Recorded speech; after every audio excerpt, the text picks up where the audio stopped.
In this episode, we're going to hear 3 very weird and strange encounters. But before we get to the stories, I want to mention there are 2 new channels of mine that you should definitely check out. The first is Donovan Dread 2, where I release the same great content, just a little shorter in length. Then there's Dread Captures, where we analyze various encounters that were captured on video, that were sent in to us, or that are available online. So if you're digging my content, make sure to hit that subscribe button, and I'll keep narrating these creepy encounters. Now let's get to the stories. I've never told anyone about this, except for my family. I was driving from Worcester, Massachusetts to Hartford, Connecticut for work. It only takes about an hour and a half, but I was driving at night, and I wasn't too happy about that. I was going to stay in Hartford for a few days in a hotel. I remember my wife wasn't too happy, because we had family coming into town, and I'd missed the first day that they'd be in town. I told them that there was nothing that I could do, and that I would see them soon, and to apologize for the family for me. I reminded them it wouldn't be too long, and that it didn't take too long to get home. I filled a travel mug with coffee and got in the car. It was around 8 o'clock at night, as I had to work the next day before I left. Traffic wasn't too bad at the time, so it wasn't too bad getting out of the city. I took the 290 to the 90 and then jumped on to the 84 going south, because that goes all the way through Hartford. I like driving at night, so I was okay. I had my coffee and I had the radio on, and I just kind of decompressed on the way down. You have to kind of do that, just lose yourself in the driving, and de-stress from the day or the week. A lot of people don't like the highway, but it's okay as long as you're paying attention. It happened when I was getting close to Nipmuc State Forest. I had been there before, even brought my family there, but we just stopped going after this. It started to rain a little, just like a lazy drizzle, nothing too heavy or anything. I had the windshield wipers on their lowest setting. I saw it when I took a sip of my coffee. 2 small orange orbs, just kind of floating in the tree line. I thought maybe it was something out there, like weak flashlights or something. I wasn't sure. When I turned back, something ran in front of my car. I kind of jumped in my seat and pulled off to the side of the road. There was no way I was getting out of the car, especially when I was pretty sure it was just a dog or something, or maybe a big raccoon. I didn't see fur, but I did see a grayish coloring. I switched to the passenger seat and rolled the window down to at least stick my head out. I saw some movement near the tall grass, and that's when this thing pops out. I couldn't believe what I was seeing. It had this peanut-shaped head. I couldn't see a mouth or even a nose. It might have had a slight bump where the nose should be, but I'm not positive on that. I definitely didn't see any nostril holes or see any breath in the air. The thing was moving on all 4s with these skinny arms and legs, but it was the fingers and the toes. I remember those the best. They were really long, almost tentacle-like. They seemed to really grip the ground when they moved. It moved slowly at first, and it just stared at me. I was frozen in the window. I still don't believe what I saw. I just sat and stared back at it, trying not to move too much. I don't really know what set it off, but it seemed like it heard something in the trees. It turned its head fast in that direction, and then it took off like a bullet into the tree line. I almost fell out of the window trying to get a better look. I wanted to get out of the car. I wanted to go off into the woods after it, but something screamed in my head not to do that. I just sat there staring at the trees and the brush. I couldn't see it moving, but I saw 2 more pairs of eyes. Those orange orbs were its eyes. Then 2 more pairs appeared, and that's when I suddenly remembered I had my phone. And I reached down for it, turned the flash on, and just started taking as many pictures as I could. They disappeared after a few minutes. I just leaned back into the car and rolled the window back up. I sat there wiping the water off my face, just trying to figure out what the hell did I just see. I looked at the pictures on my phone, but you can't really tell what it is. It's just a flash of the trees and some pale orange orbs in the woods. It could be anything, I guess. I should have hit the zoom or something. I don't know. I just didn't think about it in the rush of things. My mind just went blank, I guess. When I switched back into the driver's seat about 5 minutes later, a state trooper pulled up behind my car. I rolled down the window when he came up, and he asked me what was going on. I just told him what I originally thought had happened. Either a dog or a really big raccoon had run out in front of my car, and I pulled off the road because of it. He asked me if I saw it again when I pulled over, and I said no. Must have turned off and run off somewhere. He shined his flashlight in my car and then he told me to be careful on the roadways. I thanked him and I watched him drive off. I quickly followed suit and got back on the freeway. I kept looking back through my rearview mirror though, looking at that spot I had stopped at, looking to see if I could just see anything. My mind wandered the whole time I was in Hartford. I just couldn't seem to concentrate on anything work-related. I just kept remembering what I saw. I even had to question myself if I remembered everything right. I took the same route home, and when I realized where I was, I drove slower than I probably should have. But I kept looking out my window trying to see anything. Nothing showed up. When I got home, it took a while before I told my wife what happened. I didn't want to sound crazy. I'll never forget what I saw. I've traveled that route 100 times since, but I've never seen anything like I did that night. I've always been a loner. It's probably most out of habit. I had a lot of illness as a kid, so I never really got to have a normal childhood with friends and stuff. Instead, I spent a lot of time in a hospital bed, and a lot more time dreaming about being part of a group like the characters from my favorite TV shows.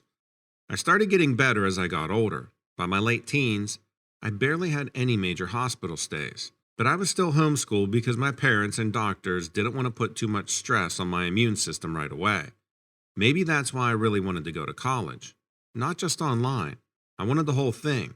Dorm rooms, cafeteria food, walking to class, all of it. I guess I wanted to make up for lost time. When I first started, I was really nervous.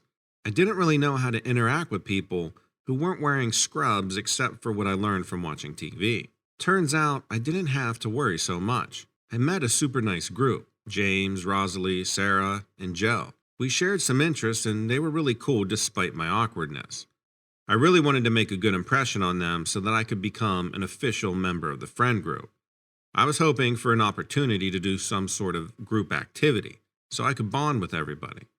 I got my chance when they invited me on a camping trip. We would all carpool to the campsite, which wasn't too far away. We would spend a long weekend hanging out and sleeping under the stars. When we got to the campsite, they taught me how to set up the tents and cook camping food. We roasted marshmallows and sang some campfire songs, and stargazed and told scary stories. It was just like on TV, only better because it was real.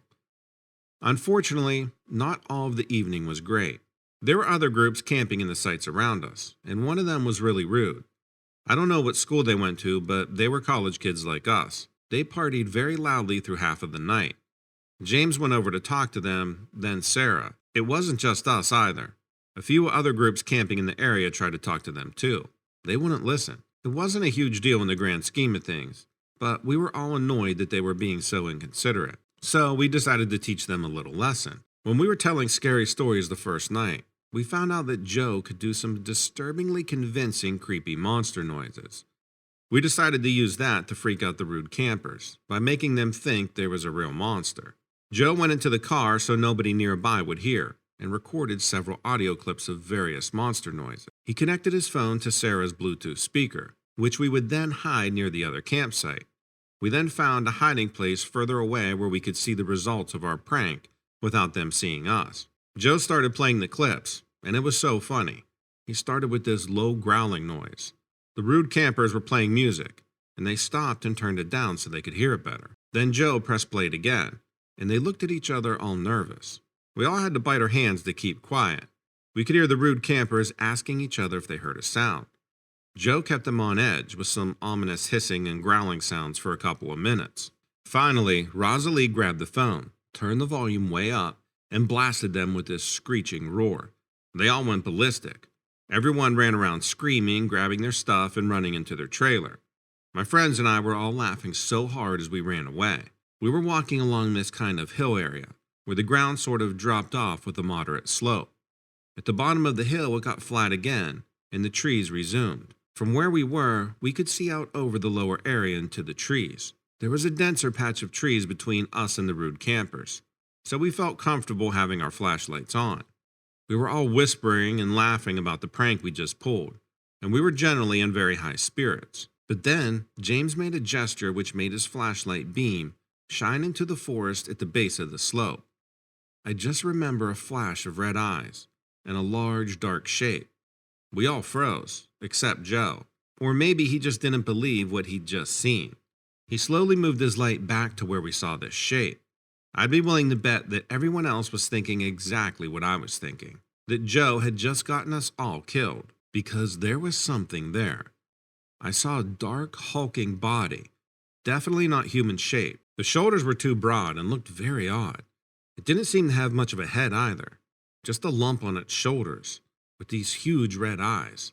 We didn't move. It didn't move. Suddenly, part of what I thought were shoulders shot out sideways. There were huge wings, way bigger than even the biggest birds I've ever seen. I guess they weren't for show because whatever the thing was, crouched down, then shot up into the air like it was launched from a cannon. We all looked up, but somehow it had already disappeared in the night sky. I don't think any of us slept the rest of that night. I don't know about the others, but I was waiting for that thing from the forest to come back. I didn't know what I thought it would do, but I didn't want to find out. But whatever it was, it never came back. As soon as it was light, we packed up and went back to school. I don't know what that thing was, but I haven't been camping since.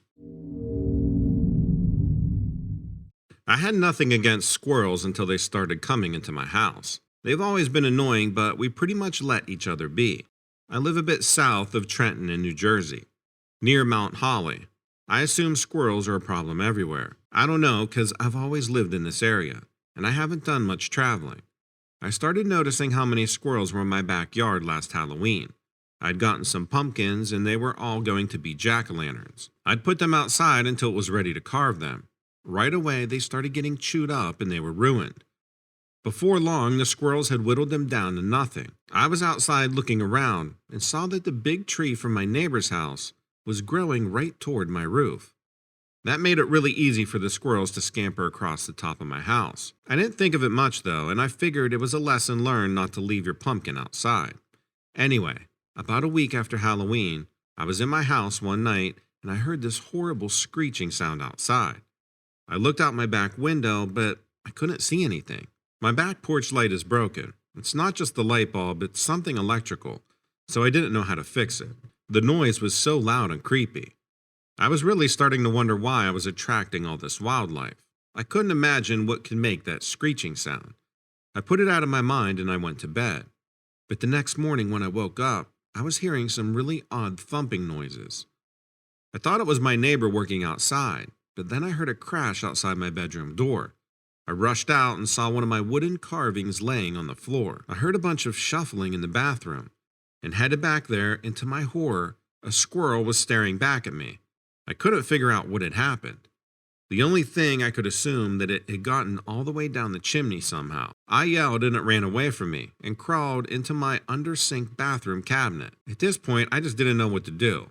It wouldn't come out for anything. I left the back door open, which was really close to the bathroom. I assumed it would just automatically sense the fresh air and run out, but no dice. I played squirrel sounds for it on my phone, thinking that would entice it to come out, but nothing worked. Then I ordered a squirrel trap on Amazon to be overnighted to me. I read that squirrels love apples and peanut butter. I crammed the squirrel trap into my tiny bathroom and set it with food inside, but that little bugger managed to get that apple out without springing the trap. Then it went back into the cabinet and just hung out there. It lived in that cabinet for 72 hours before I was finally able to trap it and relocate it. It was traumatizing, but I was glad it was over. Until 3 days later when it happened again. I woke up to another one of those squirrels in my house.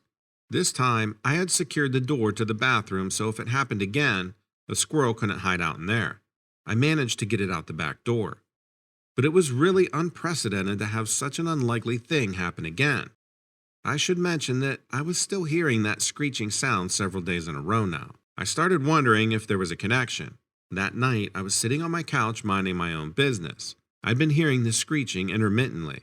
Then I heard this little scurrying sound and I looked toward my kitchen and saw this mouse just running along the baseboards. I lived in this house for over 10 years without so much as an ant coming in. I felt surrounded and really creeped out. I got back on Amazon and ordered the mouse traps. I got my flashlight and opened the back door to see if I could tell where this sound was coming from. Even before I turned on the flashlight, I saw something big crouched on top of my back fence. The worst part was, it was looking at me. Its eyes were yellow and glowing. We had just come off of Halloween, so the impression I got was something like a goblin. I didn't even want to, but I turned my flashlight on. It was even worse than I expected. It had this elongated skeletal face, like a horse or a dragon. It had this scaly skin, too. As soon as I had turned on the flashlight, it had risen up from its crouched position, and I could see that it had wings. It was terrifying to think that it might fly at me. I slammed the door closed, and that screeching started up again. I turned off all the lights in the house so it wouldn't be able to see me in there. I've never felt so petrified in my life. I kept trying to watch out my window to see what it would do. The neighbors behind my alley had their lights on, so I could kind of make it out. After about an hour, it turned its back to my house and half jumped and flew off my fence. I couldn't tell which direction it went. There was certainly nothing I could order on Amazon for that frickin' thing. I'm still pretty freaked out, and I don't even know what I would say if I tried to report it. I'm starting to think these animals were coming in my house because they were scared of it too. I'm hoping maybe one of your listeners might have had a similar experience happen to them, and maybe some advice. Thanks for watching, and let me know what you think of these stories in the comments below. Don't forget that you can listen to my episodes on any of your favorite podcasting platforms. I try to upload every single day on this channel, and on Donovan Dread too, where I release shorter content. Same great encounters, just a little bit shorter. Also, if you want to see crazy encounters captured on trail cams, then check out Dread Captures. It's part of the Dread Network, where we go over live footage of very strange encounters that are sent into the Facebook group or videos that are circulating on the web. Last but certainly not least, check out Lilith Dread. She releases the same great content daily on her channel. You'll find all of these links below. Thanks and take care.